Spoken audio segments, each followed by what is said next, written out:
25 வருஷ பகை, மறக்க முடியாத டோனியோடைய ரன் அவுட்டு, வெறியோட காத்துக்கிட்டு இருக்கிறாங்க இந்தியா.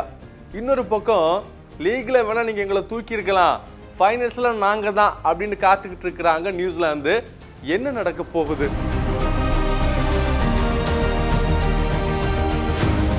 கிரிக்கெட் ஃபேன்ஸ் எல்லாம் அவளோட காத்துக்கிட்டு இருந்த அந்த கிளைமேக்ஸ் நெருங்கி இருக்கு. பார்த்துருப்பீங்க, ஃபைனல்ஸில் 2 பலம் வாய்ந்த அணிகள் மோத போகுது. ஏன்னா இந்த 8 அணிகளில் இந்த 2 அணிகள் தான் தொடர்ச்சியாக பல வெற்றிகளை பெற்று இந்த ஃபைனலுக்கு வந்திருக்கிறாங்க. குறிப்பாக சொல்ல அப்படின்னா இதில் இந்தியா எந்த தோல்வியுமே அடையாமல் இந்த ஃபைனலுக்கு வந்திருக்கிறாங்க. இந்த போட்டியை பொறுத்த வரைக்கும் துபாய் கிரிக்கெட் மைதானத்தில் தான் நடக்குது. ஞாயிற்றுக்கிழமை இந்திய நேரப்படி 2:30 நடக்குது. இந்திய அணியை பொறுத்த வரைக்கும் பங்களாதேஷ், பாகிஸ்தான், நியூசிலாந்து அப்படிங்கிற 3 அணியுமே லீக்ல அப்படியே அடிச்சுட்டு அதுக்கப்புறம் செமிஃபைனல் 1ல் ஆஸ்திரேலியாவை பொழந்து கட்டிட்டு ஃபைனலுக்கு வந்திருக்கிறாங்க. இதே மாதிரி நியூசிலாந்தை பார்த்தீங்கன்னா பங்களாதேஷ், பாகிஸ்தான் இந்த 2 டீமையும் ஜெயித்துட்டு லீக்ல இந்தியாட்ட மட்டும் தோத்துட்டாங்க. அதுக்கப்புறமா செமிஃபைனல் 2ல் சவுத் ஆப்பிரிக்காவை ஒரு பயங்கரமான வெற்றி அடைஞ்சிட்டு இப்போ ஃபைனல்ஸுக்கு வந்திருக்கிறாங்க. இந்த சூழலில் தான் இந்த 2 டீம்ல யாருக்கு அதிக வாய்ப்பு அப்படின்னு நம்ம பார்க்கணும். அப்படின்னா கொஞ்சம் ஹிஸ்டரியை நோண்டி பார்க்க வேண்டியிருக்கு.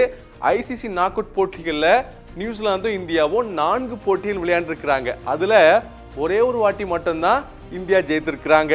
அது 2023 நடந்த ஓடிஐ வேர்ல்ட் கப்பு, அதுவும் இந்தியாவில் நடந்த மேட்ச் அப்படிங்கிறதுனால சூழல் இந்தியாவுக்கு சாதகமாக இருந்துச்சு அப்படின்னே சொல்லலாம். இதை தவிர 3 முறை இந்தியா விளையாண்டு நியூசிலாந்து கூட தோத்துருக்குறாங்க. அதில் 2021 WTC ஃபைனல் 1, இன்னொன்று 2019 ODI world cup semifinal. Dhoni run out ஆனது இன்னும் கூட பல பேரால் மறக்க முடியல. குறிப்பாக அந்த மேட்ச் அப்படியே முடிச்சுட்டு டோனி கண்டது வந்த கண்ணீரெல்லாம் இன்னும் பல பேருக்கு ஆறாத ஒரு ரணமாகவே இருக்குது. இப்படிப்பட்ட சூழலில் இன்னொன்று பார்த்தீங்க அப்படின்னா ஒரு முக்கியமான மேட்ச், அது 2000 நடந்த சாம்பியன்ஸ் டிராஃபி ஃபைனலு. இது பல பேருக்கு தெரிஞ்சிருக்காது.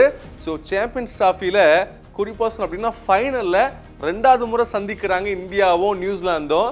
அந்த போட்டியை பற்றி சொல்லணும் அப்படின்னா இந்தியா ஃபர்ஸ்ட் பேட்டிங் பிடிச்சிருப்பாங்க, 264 ரன் அடிச்சிருப்பாங்க. அந்த மேட்ச்லேயே கங்குலி சூப்பராக ஒரு செஞ்சுரி போட்டிருப்பாரு, சச்சின் ஒரு ஹாஃப் செஞ்சுரிலாம் அடிச்சிருப்பாரு. இந்தியா ஜெயித்தணும் அப்படின்னு நினைக்கிறப்ப அந்த டீம் அப்படியே பயங்கரமாக சேஸ் பண்ணுவாங்க. கிறிஸ் அப்படிங்கிற ஒரு வீரர் தரமான ஒரு செஞ்சுரியை போட்டுட்டு அந்த மேட்ச்ல நியூசிலாந்துக்கு ஒரு வெற்றியை தேடி கொடுப்பாரு. அப்படியே காலங்கள் ஓடுது. இன்னைக்கு கிட்டத்தட்ட 25 வருஷத்துக்கு அப்புறமா மீண்டும் 2 அணிகளும் ஃபைனல் ஆடுறாங்க இல்லையா.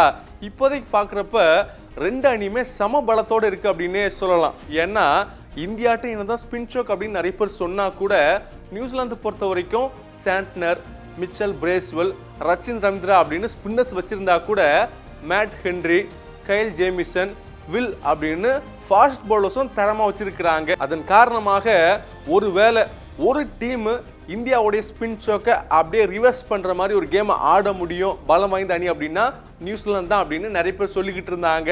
அதனால கிரிக்கெட் ஜாம்பவன்கள் என்ன சொல்றாங்கன்னு பார்த்தீங்கன்னா ஒருவேளை சவுத் ஆப்பிரிக்கா செமிஃபைனல் ஜெயித்திருந்தா கூட இந்தியா ரொம்ப ஈஸியாக அவங்கள ஃபைனலில் அடிச்சிருப்பாங்க. ஆனால் ஒரு அணி இந்தியாவை ஜெயிக்க முடியும் அப்படின்னா அது நியூசிலாந்தா மட்டும்தான் இருக்கும் அப்படின்னு நிறைய பேர் சொல்லிக்கிட்டு இருந்தாங்க. ஆனால் அதை வச்சு நீங்கள் இந்தியாவை அண்டர் எஸ்டிமேட் பண்ணக்கூடாது. என்ன காரணம்னா ரோஹித் தன்னோட இன்டென்ட்டை காட்டிக்கிட்டே இருக்கிறாரு.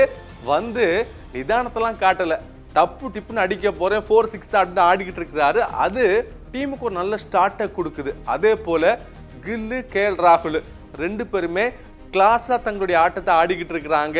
இவங்களோட சேர்ந்து விராட், ஜடேஜா 2 பேருமே நிதானமாக ஆடுறாங்க. அது டீமுக்கு ஒரு நல்ல பார்ட்னர்ஷிப்பை பில்ட் பண்ணுறதுக்கு உதவுது. நீங்கள் கூட பார்த்துருப்பீங்க, விராட் ஒரு மேட்ச்சில் செஞ்சுரி, இன்னொரு மேட்ச்சில் 80+ அடிச்சிட்டார் இல்லையா.